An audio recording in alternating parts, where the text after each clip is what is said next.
여러분 안녕하십니까? 오늘도 삶의 교훈과 함께 해주셔서 감사합니다. 지난주 서울 강남구의 한 아파트 단지에서 일어난 일입니다. 78세의 김철수 할아버지는 매일 아침 5시 30분이면 어김없이 일어나 아파트 주변을 1시간씩 산책하셨습니다. 이웃들이 보기에도 정말 건강의 표본 같은 분이셨죠. 키도 크고 어깨도 꼿꼿하고 목소리도 젊은 사람 못지않게 또렷했습니다. 혈색도 좋아서 60대로 보일 정도였습니다. 그런 김 할아버지가 어느 화요일 아침 평소처럼 산책을 나가셨다가 갑자기 벤치에 주저앉으시더니 의식을 잃으셨습니다. 지나가던 시민이 119에 신고했고 응급차가 와서 병원으로 급히 이송했지만 결국 그날 오후 세상을 떠나셨습니다. 사인은 급성 심근경색이었습니다. 아파트 주민들은 모두 충격에 빠졌습니다. 그렇게 건강해 보이셨는데 매일 운동도 하시고 어떻게 이런 일이? 할 말을 잃었습니다. 김 할아버지의 부인도 남편이 아픈 곳 하나 없다고 자랑하던 사람인데 병원도 거의 가지 않았는데 하며 눈물을 흘리셨습니다. 이런 일이 우리 주변에서 생각보다 자주 일어나고 있습니다. 겉으로는 건강해 보이던 75세 이후 어르신들이 갑자기 세상을 떠나는 경우 말입니다. 통계청 자료에 따르면 75세 이후 사망자 중 약 35%가 이처럼 갑작스러운 사망이라고 합니다. 왜 이런 일이 일어날까요? 정말로 예측할 수 없는 일일까요? 아니면 우리가 놓치고 있는 경고 신호들이 있는 것일까요? 오늘 삶의 교훈에선 75세 이후 갑작스러운 죽음에 숨겨진 5가지 원인을 자세히 알아보고 더 나아가 90세까지 건강하게 살 수 있는 구체적이고 실용적인 방법들을 함께 살펴보겠습니다. 이 이야기가 여러분과 여러분의 소중한 가족들의 건강을 지키는 든든한 방패막이가 되길 바랍니다. 만약 오늘 영상이 도움이 되셨다면 구독 버튼을 눌러주시고 좋아요와 댓글로 여러분의 생각도 나눠주세요. 여러분의 관심과 응원이 더 많은 분들에게 건강한 삶의 지혜를 전하는 원동력이 됩니다. 첫 번째 원인, 침묵하는 심장의 시한폭탄. 서울대학교 병원 순환기 내과에서 발표한 최근 5년간의 연구 결과를 보면 75세 이후 갑작스러운 사망의 무려 42%가 심장질환과 직접적인 관련이 있다고 합니다. 그런데 여기서 가장 충격적인 사실은 이 중 78%의 환자들이 자신에게 심장 문제가 있다는 것을 전혀 모르고 있었다는 것입니다. 부산 해운대구에 사시는 박영희 할머니 76세의 이야기를 들어보겠습니다. 박 할머니는 평소 건강에 대한 자부심이 대단하셨습니다. 나는 감기 한 번 안 걸리고 산다가 입버릇이셨죠. 실제로도 약국에서 파는 종합 비타민 외에는 먹는 약이 하나도 없으셨고 병원도 거의 가지 않으셨습니다. 하지만 자세히 들여다보면 작은 신호들이 있었습니다. 몇 달 전부터 아파트 계단을 오를 때 예전보다 숨이 좀 찼습니다. 처음에는 요즘 운동을 안 해서 그런가 보다라고 생각하셨죠. 가끔 밤에 잠을 자다가 갑자기 숨이 막히는 듯한 느낌으로 깨는 일도 있었습니다. 나이 들면 잠도 얕아진다더니라며 넘어갔습니다. 어느 날 오후 시장에서 장을 보고 돌아오는 길에 가슴이 답하고 왼쪽 팔이 저린다고 느끼셨습니다. 하지만 무거운 것을 많이 들어서 그런가 보다라고 생각하고 집으로 돌아왔습니다. 그날 저녁 드라마를 보다가 갑자기 가슴을 움켜쥐며 쓰러지셨습니다. 가족들이 황급히 병원으로 모셨지만 이미 심장혈관의 주요 부분이 거의 완전히 막혀 있었습니다. 의사 선생님은 말씀하셨습니다. 최소 6개월에서 1년 전부터 징조가 있었을 텐데 조금만 일찍 오셨어도. 이처럼 심장병은 침묵의 살인자라고 불립니다. 특히 75세 이후에는 심장 근육이 약해지고 혈관벽이 두꺼워지면서 탄력을 잃게 됩니다. 또한 콜레스테롤과 칼슘이 혈관벽에 쌓이면서 혈관이 좁아지는데 이 과정은 서서히 진행되기 때문에 우리 몸이 어느 정도 적응하게 됩니다. 문제는 이런 적응 과정에서 우리가 느끼는 증상들이 매우 미미하다는 것입니다. 계단을 오를 때 숨이 차는 것, 가슴이 가끔 답답한 것, 쉽게 피곤해지는 것들을 모두 나이 탓으로 돌리며 지나치기 쉽습니다. 대한심장학회에서 발표한 자료에 따르면 75세 이후 심장병의 전조 증상들은 다음과 같습니다. 놓치기 쉬운 초기 증상들. 평소보다 쉽게 숨이 참, 특히 계단을 오를 때 가슴이 답답하거나 뭔가 누르는 듯한 느낌. 왼쪽이나 팔의 원인모를 통증, 목이나 턱 주변의 불편감, 소화 불량 같은 증상이 자주 반복됨. 밤에 자다가 숨이 막혀 깨는 일이 증가, 발목이나 다리가 자주 붓는 현상, 이유 없이 쉽게 피로해짐. 어떻게 예방하고 조기 발견할 수 있을까요? 먼저 정기적인 심장검진이 절대적으로 필요합니다. 75세 이후에는 6개월에 한 번씩 심전도 검사를 받으시길 강력히 권합니다. 심장 초음파 검사는 1년에 한 번은 받으셔야 합니다. 나는 건강하다는 자신감보다 미리 확인해보자는 지혜로운 마음가짐이 중요합니다. 일상생활에선 작은 변화도 놓치지 마세요. 평소와 다른 증상이 3일 이상 계속된다면 반드시 병원을 찾아가세요. 특히 가슴 통증이나 호흡 곤란은 절대 나이 탓으로만 넘기지 마시길 바랍니다. 심장 건강을 위한 생활 수칙, 음식 관리가 매우 중요합니다. 나트륨 소금 섭취를 하루 5g 이하로 제한하세요. 김치찌개, 된장찌개 같은 우리 전통 음식들도 염분이 높으니 국물은 적게 드시는 것이 좋습니다. 대신 고등어, 꽁치, 참치 같은 등푸른 생선에 들어있는 오메가3 지방산을 적극 섭취하세요. 일주일에 3~4회 정도 생선을 드시면 심장 건강에 큰 도움이 됩니다. 견과류도 좋습니다. 아몬드, 호두, 잣 등을 하루 한 줌 정도 드시면 좋은 지방산을 보충할 수 있습니다. 다만 너무 많이 드시면 칼로리가 높으니 적당량을 지키시길 바랍니다. 흡연은 절대 금물입니다. 담배는 혈관을 수축시키고 혈액을 끈적하게 만들어 혈전 형성 위험을 크게 높입니다. 지금이라도 늦지 않으니 금연하시길 바랍니다. 금연 보조제나 금연 클리닉의 도움을 받으시는 것도 좋은 방법입니다. 두 번째 원인, 뇌 속의 시한폭탄, 숨겨진 뇌졸중. 두 번째로 위험한 것은 뇌졸중입니다. 많은 분들이 뇌졸중을 갑자기 쓰러지거나 말을 못하게 되는 극적인 상황으로만 알고 계시는데 실제로는 소리 없는 뇌졸중이 훨씬 더 무서운 위협입니다. 대구 중구에 사시는 최동식 할아버지의 경우를 보겠습니다. 몇 달 전부터 조금씩 변화가 있었습니다. 평소 정정하셨던 기억력이 조금씩 흐릿해졌습니다. 어제 약을 먹었나 안 먹었나? 열쇠를 어디에 뒀더라? 하는 일들이 늘어났죠. 가끔 말을 하다가 단어가 생각나지 않아서 그거 하며 머뭇거리는 일도 있었습니다. 길을 걷다가도 순간적으로 어지러운 느낌이 들 때가 있었고 왼쪽 손에 힘이 빠지는 듯한 느낌을 받기도 했습니다. 하지만 이런 증상들이 모두 몇 분 안에 사라져서 그냥 나이 탓이겠지 하며 넘어갔습니다.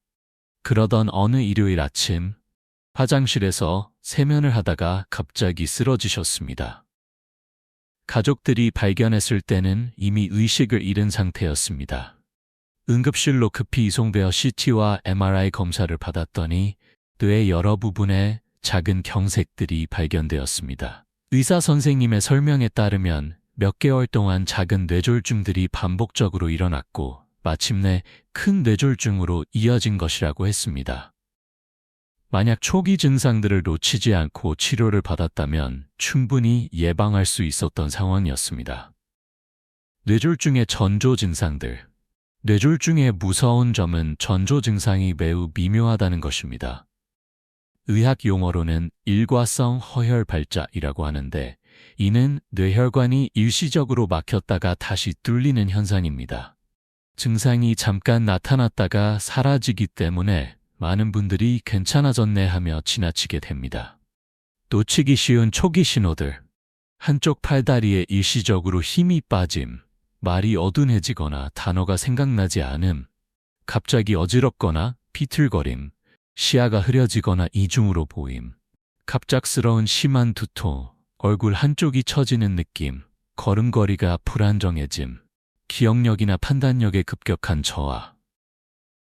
삼성서울병원 신경과에서 실시한 연구에 따르면 75세 이후 이런 일과성 허혈 발작을 경험한 사람의 30%가 1년 이내에 큰 뇌졸중을 겪는다고 합니다. 반대로 조기에 발견해서 치료를 받은 경우에는 뇌졸중 발생률을 80% 이상 줄일 수 있다고 합니다. 뇌졸중을 예방하는 구체적인 방법들. 첫째, 혈압 관리가 가장 중요합니다. 수축기 혈압 140mm형, 이완기 혈압 90mmH 이상이면 반드시 치료받으셔야 합니다. 혈압약을 처방받으셨다면 절대 임의로 중단하지 마시고 의사의 지시에 따라 꾸준히 복용하세요. 가정용 혈압계를 구입해서 매일 아침, 저녁으로 혈압을 재고 기록하시길 권합니다. 혈압은 하루 중에도 변동이 크기 때문에 정기적으로 측정해서 패턴을 파악하는 것이 중요합니다.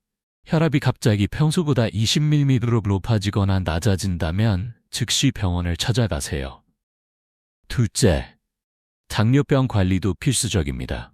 혈당이 지속적으로 높으면 혈관벽이 손상되어 뇌졸중 위험이 3-4배 높아집니다. 공복 혈당 100mg/ml, 식후 2시간 혈당 140mg/ml 이하로 유지하시길 바랍니다. 셋째, 충분한 수분 섭취가 중요합니다. 탈수 상태가 되면 혈액이 끈적해져서 혈전 형성 위험이 높아집니다. 하루에 최소 1.5-2리터의 물을 마시세요. 특히 아침에 일어나자마자 물 한 잔을 마시는 습관을 기르세요. 잠자는 동안 몸에서 수분이 많이 빠져나가기 때문에 아침 혈액 점도가 가장 높습니다. 넷째, 정기적인 운동이 필요합니다. 하지만 75세 이후에는 무리한 운동보다는 꾸준한 가벼운 운동이 더 중요합니다. 하루 30분씩 주 5일 이상 걷기 운동을 하시되 운동 강도는 대화가 가능할 정도로 조절하세요. 뇌졸중 응급상황 대처법. 패스트 체크법. 얼굴 한쪽이 처지거나 마비되었는가? A. 양팔을 들어 올릴 수 있는가? Speech. 말이 어눌하거나 이해하기 어려운가? 타임. 위 증상 중 하나라도 있다면 즉시 119에 신고. 골든타임은 3시간입니다. 이 시간 안에 치료받으면 뇌 손상을 최소화할 수 있습니다. 세 번째 원인. 서서히 죽어가는 폐, 호흡기 기능의 급속한 저하. 세 번째 원인은 폐 기능의 급속한 저하입니다. 많은 분들이 나이가 들면 숨이 차는 게 당연하지라고 생각하시는데 이런 생각이 바로 위험의 함정입니다. 인천 부평구에 사시는 김말순 할머니 80세의 이야기입니다.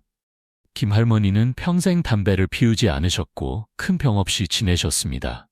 하지만 지난해부터 조금씩 변화가 있었습니다. 예전에는 쉽게 올라가던 아파트 3층 계단이 점점 힘들어졌습니다. 처음에는 요즘 운동을 안 해서 체력이 떨어졌나 보다라고 생각하셨죠. 몇 달이 지나면서 평지를 걸을 때도 숨이 차기 시작했습니다. 시장을 보러 갔다가도 중간중간 쉬어야 했고 집안일을 할 때도 예전처럼 연달아서 하기 어려웠습니다. 밤에는 누워서 잠을 자기 힘들어서 베개를 여러 개 받치고 반쯤 앉은 자세로 잠을 자게 되었습니다. 가족들이 병원에 가보라고 했지만 나이 들면 다 그런 거지 라며 미뤘습니다. 하지만 어느 날 밤 숨이 너무 막혀서 응급실로 실려갔습니다. 검사 결과 폐 기능이 정상의 40% 수준으로 떨어져 있었고 폐의 섬유화가 진행되고 있다는 진단을 받았습니다. 의사 선생님은 1-2년 전부터 증상이 있었을 텐데 조금만 일찍 오셨어도 진행을 늦출 수 있었을 것이라고 하셨습니다. 75세 이후 폐 기능 변화의 특징. 나이가 들면서 폐에는 여러 가지 변화가 일어납니다. 폐포의 탄력성이 떨어져서 공기 교환 효율이 낮아지고 기관지 근육이 약해서 기침으로 가래를 뱉어내는 능력도 감소합니다. 또한 면역 기능이 떨어지면서 감염에 취약해지고 미세먼지나 대기오염 물질에 대한 방어 능력도 약해집니다. 특히 우리나라는 미세먼지와 황사 등 대기오염이 심각한 편이어서 75세 이후 어르신들의 폐 건강이 더욱 위협받고 있습니다. 서울대학교 의과대학 연구팀의 조사에 따르면 서울 지역 75세 이상 어르신들의 폐 기능이 지난 10년간 평균 15% 더 빠르게 저하되고 있다고 합니다. 놓치기 쉬운 폐 질환의 초기 증상들. 평소보다 쉽게 숨이 참, 처음에는 계단 오를 때만, 나중에는 평지에서도 기침이 2주 이상 계속됨, 특히 아침에 심함, 가래가 늘어나거나 색깔이 변함, 가슴에서 쿡쿡거리는 소리가 남, 밤에 누워서 잠자기 어려움, 감기가 자주 걸리고 회복이 느림, 목소리가 쉽게 쉼, 전반적인 체력 저하와 피로감. 폐 건강을 지키고 향상시키는 방법들.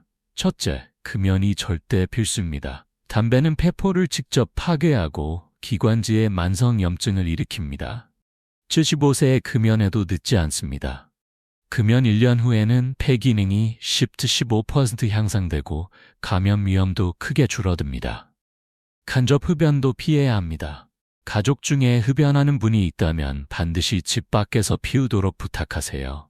옷에 뺀 담배 냄새에서 나오는 3차 흡연도 폐에 해롭습니다. 둘째, 실내외 공기질 관리가 중요합니다. 미세먼지 농도가 나쁨 이상일 때는 외출을 자제하고 꼭 나가야 할 때는 KF94 마스크를 착용하세요.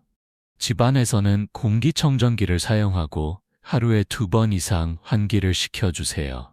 다만 미세먼지가 심한 날에는 환기를 피하고 공기청정기에 의존하는 것이 좋습니다. 요리할 때 나오는 연기도 폐에 해롭습니다. 가스레인지를 사용할 때는 반드시 후드를 켜고 요리 후에도 30분 이상 환기를 해주세요. 셋째, 호흡 운동이 도움이 됩니다. 복식 호흡을 하루에 10-15분씩 연습하세요. 코로 천천히 들이마시면서 배를 불룩하게 하고 입으로 길게 내쉬면서 배를 들어가게 합니다. 들이마시는 시간을 4초, 내쉬는 시간을 8초로 맞춰서 해보세요. 풍선 불기나 빨대로 물에 바람 불기 같은 간단한 운동도 폐활량 증가에 도움이 됩니다. 하루에 10-15회씩 해보세요. 넷째, 적절한 실내 습도를 유지하세요. 너무 건조하면 기관지 점막이 말라서 방어 기능이 떨어지고 너무 습하면 곰팡이나 진먼지 진드기가 번식합니다. 40-60%의 습도를 유지하는 것이 좋습니다. 다섯째, 규칙적인 운동이 필요합니다.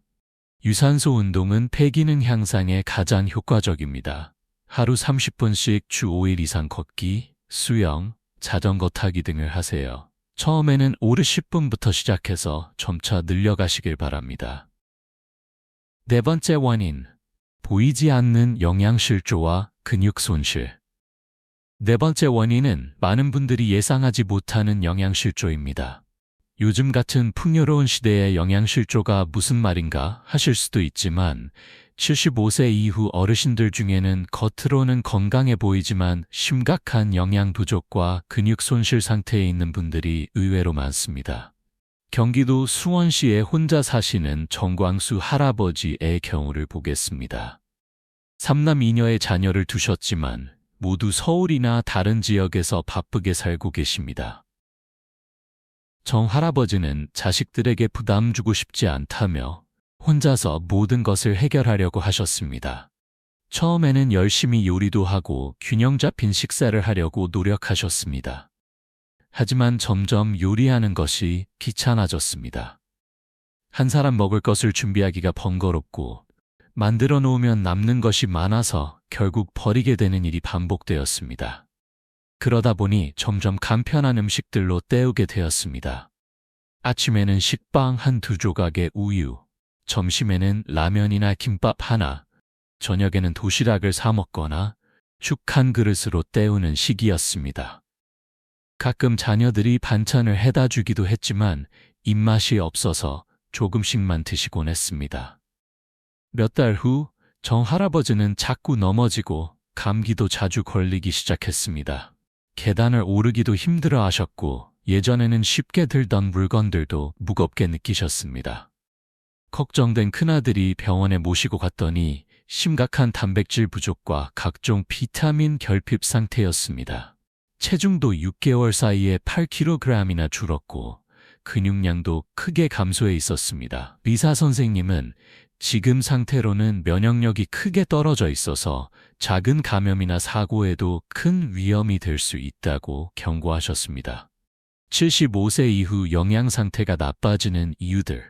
나이가 들면서 여러 가지 요인들이 영양 섭취를 방해합니다. 우선 미각과 후각이 둔해져서 음식 맛을 제대로 느끼지 못합니다. 젊을 때 좋아하던 음식도 맛없게 느껴지고 전반적으로 식욕이 떨어집니다. 치아 상태도 문제가 됩니다. 틀니를 하거나 치아가 약해져서 딱딱한 음식을 피하게 되면서 자연히 단백질이 풍부한 고기류나 견과류 섭취가 줄어듭니다. 소화 기능도 약해져서 기름진 음식이나 양이 많은 음식을 부담스러워하게 됩니다.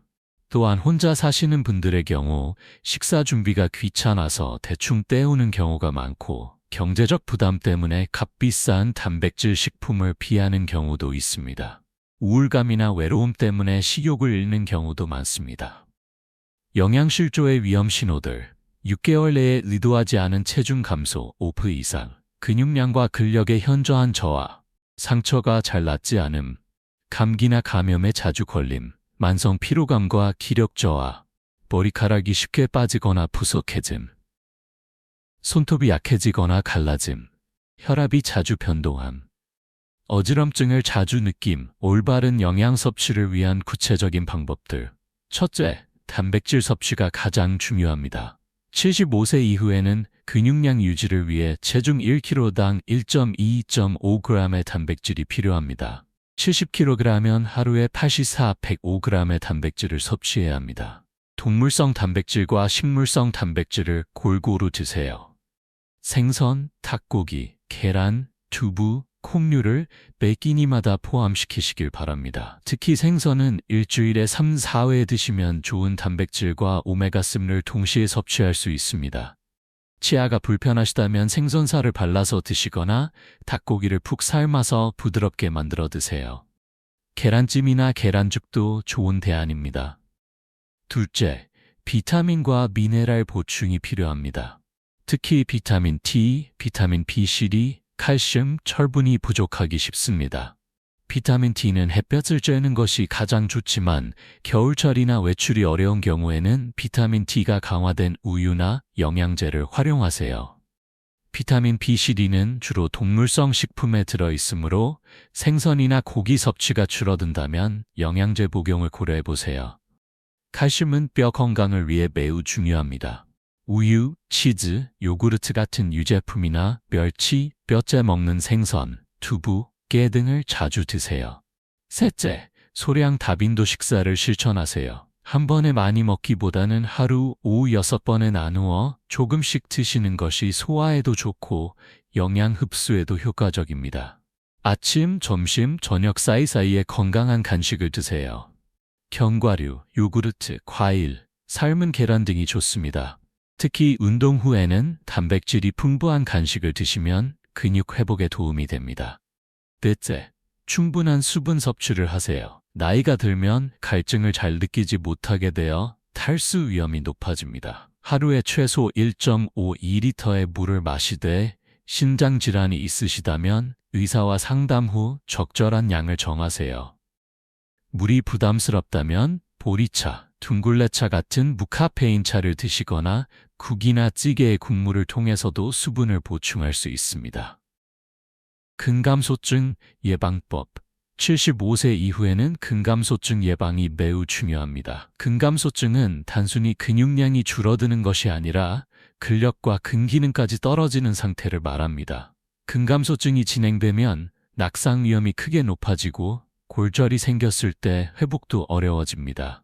또한 면역력이 떨어져서 각종 감염에 취약해지고 수술이나 치료를 받을 때도 회복이 느려집니다. 근감소증 자가진단법. 의자에서 팔을 사용하지 않고 일어서기 어려움. 2kg 정도의 물건을 들기 힘듦. 보폭이 줄어들고 걸음 속도가 느려짐. 계단 오르기가 현저히 어려워짐. 전반적인 활동량과 체력이 크게 감소함. 근감소증 예방을 위해서는 단백질 섭취와 함께 규칙적인 근력 운동이 필수입니다. 무리한 운동보다는 자신의 체력에 맞는 저강도 운동부터 시작하세요. 집에서 할 수 있는 간단한 운동들. 의자에 앉았다 일어서기. 벽에 손을 대고 팔굽혀 펴기. 다리 들어 올리기. 발꿈치 들어 올리기.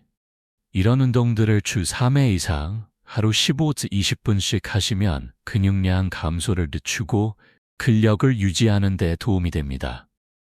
5번째 원인, 보이지 않는 적, 약물 상호작용. 5번째이자 가장 간과되기 쉬운 원인은 약물 상호작용입니다. 75세 이후에는 고혈압, 당뇨병, 관절염, 불면증 등 여러 가지 질환으로 인해 동시에 복용하는 약물의 종류가 많아집니다. 문제는 이런 약물들이 서로 상호작용을 일으켜 예상치 못한 심각한 부작용을 일으킬 수 있다는 것입니다. 광주광역시 서구에 사시는 윤미자 할머니 79세의 실제 사례를 보겠습니다. 윤 할머니는 고혈압 약 2종류, 당뇨병 약 2종류, 골다공증 약 1종류, 관절염 약 1종류, 불면증 약 1종류, 총 7가지 약을 복용하고 계셨습니다. 각각의 약은 모두 의사가 처방해준 정당한 약물들이었습니다. 하지만 문제가 있었습니다. 고혈압과 당뇨병은 대학병원에서, 관절염은 정형외과에서, 불면증은 신경과에서 각각 다른 처방을 받았기 때문에 전체적인 약물 상호작용에 대한 검토가 제대로 이루어지지 않았던 것입니다. 어느 날 오후, 윤 할머니는 갑자기 심한 어지럼증과 메스꺼움을 호소하며 의식이 흐려졌습니다. 가족들이 황급히 응급실로 모셨더니 혈압이 80-50mg/로 급격히 떨어져 있었고 혈당도 50mg/dl로 위험한 수준까지 낮아져 있었습니다. 응급실에서 정밀 검사를 한 결과 고혈압 약과 다른 약물들이 상호작용을 일으켜 혈압 강화 효과가 과도하게 나타났고 당뇨병 약도 다른 약물과 함께 작용하면서 저혈당을 유발했던 것으로 밝혀졌습니다. 다행히 빠른 응급처치로 위험에서 벗어날 수 있었지만 조금만 늦었어도 큰 위험에 처할 수 있었던 상황이었습니다. 75세 이후 약물 대사의 특징. 나이가 들면서 우리 몸의 약물 처리 능력이 크게 변화합니다. 간과 신장의 기능이 젊을 때의 70-80% 수준으로 떨어지면서 같은 양의 약을 복용해도 몸에서 더 오래 머물게 됩니다. 또한 체중이 줄고 근육량이 감소하면서 체지방률이 증가하는데 이로 인해 약물의 분포와 축적 패턴도 변하게 됩니다. 특히 지용성 약물들은 체지방에 축적되어 오랫동안 몸에 남아있게 되고 수용성 약물들은 체수분량 감소로 인해 혈중 농도가 더 높게 나타날 수 있습니다. 위험한 약물 상호작용의 예시들. 혈압약과 이뇨제의 조합. 둘 다 혈압을 낮추는 효과가 있어서 함께 복용하면 혈압이 과도하게 떨어질 수 있습니다. 당뇨병 약과 항생제의 조합. 일부 항생제는 당뇨병 약의 효과를 강화시켜 저혈당을 유발할 수 있습니다. 혈액순환 개선제와 항응고제의 조합. 출혈 위험이 크게 증가할 수 있습니다. 수면제와 항불안제의 조합. 진정 효과가 과도하게 나타나서 호흡 억제나 의식 저하를 일으킬 수 있습니다. 소염 진통제와 혈압약의 조합. 혈압약의 효과를 상쇄시키고 신장에 부담을 줄 수 있습니다. 안전한 약물 복용을 위한 가이드라인. 첫째, 모든 약물을 한 곳에서 관리받는 것이 가장 안전합니다. 가능하면 주치의를 정하고 새로운 약을 처방받을 때마다 현재 복용 중인 모든 약물 목록을 제시하세요. 처방약뿐만 아니라 일반 의약품, 건강기능식품, 한약까지 모두 포함해야 합니다. 약물 수첩이나 스마트폰 앱을 활용해서 복용 중인 모든 약물의 이름, 용량, 복용 시간, 처방의사, 처방 목적을 상세히 기록해 두세요. 병원 방문 시 항상 이 정보를 지참하시길 바랍니다. 둘째, 정기적으로 약물 점검을 받으세요. 최소 6개월에 한 번은 복용 중인 모든 약물에 대해 의사나 약사와 상담하세요. 정말 필요한 약인지, 용량은 적절한지, 다른 약물과 상호작용은 없는지 점검받으시길 바랍니다. 특히 오래 복용해온 약물들의 경우 병의 상태가 호전되었는데도 계속 복용하고 있는 경우가 있습니다. 정기적인 검토를 통해 불필요한 약물은 중단하고 꼭 필요한 약물만 복용하는 것이 중요합니다. 셋째, 복용법을 정확히 지키세요. 약물마다 복용 시간, 복용 방법, 주의사항이 다릅니다. 식전, 식후, 공복 같은 복용 시점을 정확히 지키시고 물과 함께 복용하라는 지시가 있으면 반드시 충분한 양의 물과 함께 드세요. 약물을 임의로 중단하거나 용량을 조절하지 마세요. 부작용이 의심되거나 복용이 어려운 점이 있다면 즉시 처방의사와 상담하세요. 넷째, 일반 의약품과 건강기능식품도 주의하세요. 약국에서 파는 감기약, 소화제, 진통제 등도 처방약과 상호작용할 수 있습니다. 구입 전에 약사와 상담하고 현재 복용 중인 처방약을 알려주세요. 건강기능식품도 마찬가지입니다. 은행잎 추출물, 오메가3, 비타민 E 같은 것들도 항응고제와 상호작용하여 출혈 위험을 높일 수 있습니다. 새로운 건강기능식품을 시작하기 전에 반드시 의사와 상담하세요. 응급상황 대처법, 약물 부작용이 의심되는 증상들, 갑작스러운 어지럼증이나 의식저하, 심한 메스꺼움이나 구토, 호흡곤란이나 가슴 답답함, 피부 발진이나 가려움, 비정상적인 출혈이나 멍, 극심한 복통이나 설사, 시야장애나 청력 저하, 이런 증상이 나타나면 즉시 복용을 중단하고 응급실을 찾아가세요. 이때 복용 중인 모든 약물 목록을 가져가시면 응급처치에 큰 도움이 됩니다. 90세까지 건강하게 사는 1대 생활수칙. 지금까지 75세 이후 갑작스러운 죽음의 5가지 주요 원인들을 살펴봤습니다. 이제 이런 위험들을 피하고 90세까지 건강하게 살 수 있는 구체적인 생활수칙들을 알아보겠습니다. 제주특별자치도 서귀포시에서 올해 97세까지 건강하게 사신 강태평 할아버지의 이야기부터 시작하겠습니다. 강 할아버지는 90세가 넘어서도 매일 텃밭을 가꾸시고 친구들과 바둑을 두시며 책을 읽고 일기를 쓰는 활기찬 생활을 하셨습니다. 할아버지는 건강의 비결이 따로 있는 게 아니라 매일매일 작은 습관들을 꾸준히 실천하는 것이라고 하셨습니다. 첫 번째 수칙, 규칙적이고 적절한 운동. 할아버지는 90세가 넘어서도 매일 아침 6시에 일어나 30, 40분씩 텃밭에서 일하셨습니다. 몸은 쓰지 않으면 녹쓰는 기계와 같다는 것이 할아버지의 지론이었습니다. 75세 이후에는 무리한 운동보다는 꾸준하고 규칙적인 운동이 중요합니다. 세계보건기구에서는 65세 이상 어르신들에게 주 5일 이상, 하루 30분 이상의 중등도 유산소 운동을 권장합니다. 추천 운동 종류와 방법. 유산소 운동, 걷기, 수영, 자전거 타기, 아쿠아로빅 등이 좋습니다. 처음에는 10-15분부터 시작해서 점차 늘려가세요. 운동 강도는 옆 사람과 대화가 가능한 정도로 조절하시길 바랍니다. 걷기 운동 시에는 올바른 자세가 중요합니다. 등을 곧게 펴고 시선은 전방 10-15m 앞을 보며 팔을 자연스럽게 흔들면서 걸으세요. 보폭은 무리하지 않는 선에서 평소보다 조금 크게 하시면 좋습니다. 근력 운동 주 2-3회.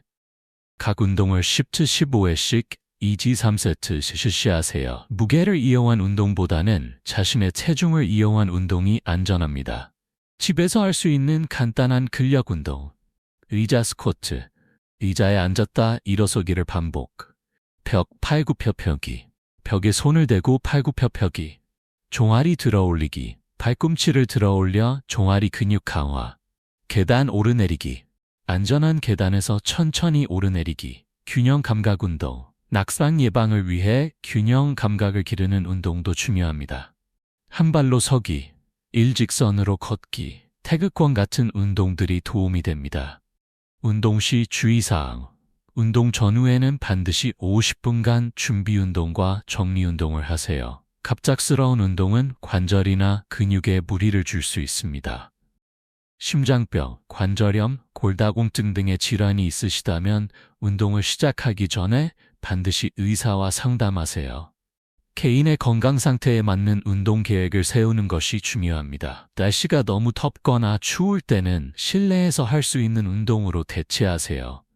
미세먼지가 심한 날에도 실내 운동을 하시는 것이 좋습니다. 두 번째 수칙, 질 좋은 충분한 수면 강. 할아버지는 평생 밤 10시에 주무시고 아침 6시에 일어나는 규칙적인 수면 패턴을 유지하셨습니다. 잠은 최고의 보약이라고 하시며 수면을 매우 중요하게 생각하셨습니다. 75세 이후에는 깊은 잠을 자기가 어려워지고 중간에 자주 깨는 일이 늘어납니다. 하지만 충분한 수면은 면역력 유지, 기억력 보존, 성장 호르몬 분비 등에 매우 중요한 역할을 합니다. 좋은 수면을 위한 환경 조성, 침실 온도는 18-20도로 유지하세요. 너무 덥거나 추우면 깊은 잠을 자기 어렵습니다. 습도는 40-60%가 적당합니다. 침실은 최대한 어둡고 조용하게 만드세요. 암막 커튼을 사용하고 소음이 있다면 귀마개를 사용하는 것도 좋습니다. 시계의 째깍거리는 소리도 수면에 방해가 될 수 있으니 침실에서 멀리 두세요. 침구는 편안하고 청결하게 유지하세요. 베개의 높이는 목과 어깨가 일직선이 되도록 조절하고 매트리스는 너무 딱딱하지도 부드럽지도 않은 것이 좋습니다. 수면 습관 개선 방법, 규칙적인 수면 시간을 지키세요. 매일 같은 시간에 자고 같은 시간에 일어나는 것이 체내 시계를 정상화하는 데 도움이 됩니다. 주말에도 평일과 같은 시간에 자고 일어나시길 권합니다. 잠들기 2-3시간 전에는 과식을 피하세요. 배가 고파서 잠들기 어렵다면 가벼운 간식, 바나나, 따뜻한 우유 등을 드셔도 좋습니다. 카페인과 알코올은 수면의 질을 떨어뜨립니다. 커피, 녹차, 콜라 등은 오후 2시 이후에는 피하시고 술은 잠들기 3-4시간 전부터는 마시지 마세요. 잠들기 1시간 전부터는 스마트폰, 태블릿, TV 시청을 피하세요. 블루라이트가 멜라토닌 분비를 방해해서 잠들기 어려워집니다. 대신 독서나 가벼운 스트레칭을 하시는 것이 좋습니다. 수면장애 해결법. 불면증이 2주 이상 계속된다면 전문의와 상담받으세요. 수면제에 의존하기보다는 근본 원인을 찾아 해결하는 것이 중요합니다. 코골이나 수면 무호흡증이 있다면 치료받으세요. 이런 증상들은 수면의 질을 크게 떨어뜨리고 심혈관 질환의 위험도 높입니다. 낮잠은 30분 이내로 제한하세요. 너무 긴 낮잠은 밤잠을 방해할 수 있습니다. 오후 3시 이후의 낮잠은 피하시는 것이 좋습니다. 세 번째 수칙, 활발한 사회적 관계 유지. 강할아버지는 동네 경로당에서 바둑 동호회 회장을 맡으셨고 매주 교회에서 봉사활동도 하셨습니다. 사람은 혼자 살 수 없는 존재라며 사람들과의 만남을 소중히 여기셨습니다. 하버드 대학교에서 80년 동안 진행한 성인 발달 연구에 따르면 행복하고 건강한 삶의 가장 중요한 요소는 좋은 인간관계라고 합니다.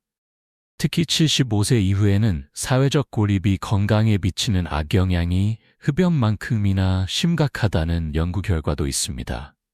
사회적 고립의 위험성, 외로움과 사회적 고립은 단순히 정신적인 문제가 아닙니다. 실제로 면역 기능을 떨어뜨리고 염증 수치를 높이며 심혈관 질환과 치매의 위험을 크게 증가시킵니다. 연세대학교 의과대학의 연구에 따르면 사회적으로 고립된 75세 이상 어르신들의 치매 발생률이 일반인보다 2.3배 높고 우울증 발생률은 3.2배 높다고 합니다. 또한 사회적 관계가 풍부한 어르신들이 그렇지 않은 분들보다 평균 7년 더 오래 산다는 연구 결과도 있습니다. 건강한 사회적 관계를 유지하는 방법. 가족과의 관계를 소중히 하세요. 자녀나 손자녀들과 정기적으로 만나고 멀리 살고 있다면 전화나 영상통화로 자주 안부를 묻는 것이 중요합니다. 다만 일방적으로 관심을 요구하기보다는 서로의 상황을 이해하고 배려하는 마음이 필요합니다. 지역사회 활동에 참여하세요. 경로당, 복지관, 종교단체, 봉사단체 등에서 활동하면 비슷한 관심사를 가진 친구들을 만날 수 있습니다. 새로운 사람들과 관계를 맺는 것을 두려워하지 마세요. 취미 활동을 통해 사람들과 만나세요. 등산, 댄스, 노래, 그림 그리기, 원예 등 자신이 좋아하는 활동을 함께 할 수 있는 동호회에 가입해 보세요. 이웃과의 관계도 중요합니다. 아파트 관리사무소나 동네 상점에서 인사를 나누고 가끔 이웃들과 차 한잔 마시며 이야기하는 시간을 가져보세요. 디지털 소통 도구를 활용하세요. 스마트폰 사용법을 익혀서 카카오톡이나 페이스북 같은 소셜미디어를 통해 친구들과 소통해 보세요. 처음에는 어려울 수 있지만 자녀들이나 주변 분들의 도움을 받으면 충분히 할 수 있습니다. 네 번째 수칙, 정기적이고 철저한 건강검진. 강 할아버지는 85세까지는 6개월마다, 그 이후로는 3개월마다 정기검진을 받으셨습니다. 예방이 치료보다 낫다는 신념으로 건강관리에 매우 철저하셨습니다. 75세 이후에는 질병의 진행 속도가 빨라지고 증상이 나타났을 때는 이미 상당히 진행된 경우가 많습니다. 따라서 정기적인 검진을 통한 조기 발견과 예방이 매우 중요합니다. 필수 검진 항목들, 기본검진 3-6개월마다, 혈압, 맥박, 체온, 체중, 신장 측정, 혈액검사, 혈당, 콜레스테롤, 간, 신장기능, 빈혈검사, 소변검사, 흉부 엑스레이 검사, 심전도 검사, 정밀검진 6-2개월마다, 심장 초음파 검사, 경동맥 초음파 검사, 뇌졸중 위험 평가, 골밀도 검사, 골다공증 진단, 위내시경 또는 위장 조형 검사, 대장 내시경 검사, 암검진, 폐암검진, 흉부 CT, 흡연력이 있으신 분들, 위암검진, 대장암검진, 대장내시경, 간암검진, 간초음파 AFP 검사, 유방암검진, 여성 경경부암 검진, 여성 자궁경부세포 검사, 전립선암 검진, 남성 PSA 검사, 검진 결과 활용법. 검진 결과는 반드시 의사와 상담하면서 자세히 들어보세요. 정상 범위라고 해서 안심하지 마시고 이전 검사 결과와 비교해서 변화 추이를 확인하는 것이 중요합니다. 이상 소견이 발견되면 즉시 정밀 검사를 받으세요. 나이가 많으니까 그럴 수 있다며 방치하지 마시고 조기에 치료받으면 충분히 관리할 수 있는 경우가 대부분입니다. 검진 결과를 잘 보관해서 다음 검진 때 가져가세요. 건강수첩이나 파일을 만들어서 모든 검사 결과를 정리해 두시면 의료진이 건강 상태를 파악하는 데 큰 도움이 됩니다. 다섯 번째 수칙, 효과적인 스트레스 관리. 강 할아버지는 걱정은 몸의 독이라고 하시며 항상 긍정적인 마음가짐을 유지하려 노력하셨습니다. 매일 아침 일기를 쓰시면서 감사한 일들을 적어보시고 명상이나 깊은 호흡으로 마음을 평안하게 유지하셨습니다. 만성적인 스트레스는 코르티솔이라는 스트레스 호르몬을 지속적으로 분비시켜 면역 기능을 떨어뜨리고 혈압과 혈당을 높이며 염증 반응을 촉진시킵니다. 특히 75세 이후에는 스트레스에 대한 적응력이 떨어지기 때문에 더욱 주의가 필요합니다. 스트레스의 신체적 신호들, 두통이나 목, 어깨 결림, 소화불량이나 속쓰림, 불면증이나 잠들기 어려움, 식욕부진이나 과식, 가슴 답답함이나 호흡곤란, 혈압이나 혈당의 급격한 변화, 피로감이나 무기력증, 면역력 저하로 인한 잦은 감기. 효과적인 스트레스 관리 방법들, 명상과 깊은 호흡, 하루 10-15분씩 조용한 곳에서 명상을 해보세요. 눈을 감고 호흡에만 집중하면서 마음을 비우는 연습을 하시면 됩니다. 복식호흡법도 스트레스 해소에 매우 효과적입니다. 감사일기 쓰기. 매일 저녁 하루 동안 감사했던 일들을 3가지씩 적어보세요. 작은 것이라도 좋습니다. 이런 습관은 부정적인 생각을 줄이고 긍정적인 마음가짐을 기르는 데 도움이 됩니다. 자연과 함께하는 시간. 공원이나 산책로에서 산책하거나 베란다에서 화분을 키우는 것도 스트레스 해소에 좋습니다. 자연의 녹색은 심리적 안정감을 주고 스트레스 호르몬을 감소시킵니다. 음악 감상이나 독서, 좋아하는 음악을 듣거나 책을 읽는 것도 스트레스를 줄이는 좋은 방법입니다. 특히 클래식 음악이나 자연의 소리는 심신 안정에 도움이 됩니다. 적절한 여가 활동, 그림 그리기, 서예, 원예, 요리 같은 창조적인 활동들은 스트레스를 해소하고 성취감을 주어 정신 건강에 매우 좋습니다. 사회적 지지, 가족이나 친구들과 이야기를 나누는 것만으로도 스트레스가 크게 줄어들 수 있습니다. 혼자 끙끙 앓지 마시고 믿을 만한 사람에게 마음을 털어놓아 보세요. 6번째 수칙, 지속적인 두뇌 활동과 학습. 할아버지는 90세가 넘어서도 매일 신문을 읽고 일기를 쓰셨습니다. 또한 80세에 컴퓨터를 배우시고 85세에는 스마트폰 사용법을 익히시는 등 새로운 것을 배우는 것을 즐거워하셨습니다. 뇌도 근육과 마찬가지로 사용하지 않으면 퇴화합니다. 지속적인 인지 활동은 뇌의 신경 연결을 강화시키고 치매 예방에 매우 효과적입니다. 뇌 건강을 위한 활동들. 독서와 글쓰기. 매일 책이나 신문을 읽고 일기나 편지를 써보세요. 읽은 내용을 요약해보거나 자신의 생각을 정리해서 글로 쓰는 것은 뇌의 여러 영역을 동시에 활성화시킵니다. 숫자 계산. 가계부를 손으로 직접 써보거나 장 볼 때 암산으로 계산해보세요. 스도쿠나 숫자 퍼즐 게임도 좋습니다. 언어 학습. 새로운 언어를 배우는 것은 뇌를 매우 활성화시킵니다. 어려우시다면 우리말의 어려운 단어나 속담을 익히는 것도 도움이 됩니다. 음악 활동. 악기를 배우거나 노래를 부르는 것은 뇌의 여러 영역을 동시에 사용하는 복합적인 활동입니다. 처음에는 간단한 악기부터 시작해보세요. 퍼즐과 게임. 크로스워드 퍼즐, 지그소 퍼즐, 장기, 바둑, 화투 등은 집중력과 추리력을 기르는 데 좋습니다. 요리하기. 메뉴 계획부터 재료 준비, 조리 과정까지 많은 인지 능력을 필요로 하는 복합적인 활동입니다. 새로운 것 배우기. 나이가 들어도 새로운 기술이나 지식을 배우는 것을 두려워하지 마세요. 스마트폰, 컴퓨터 같은 디지털 기기 사용법을 익히면 소통의 폭이 넓어지고 뇌 활동에도 도움이 됩니다. 평생교육원이나 노인대학의 강좌를 수강해보세요.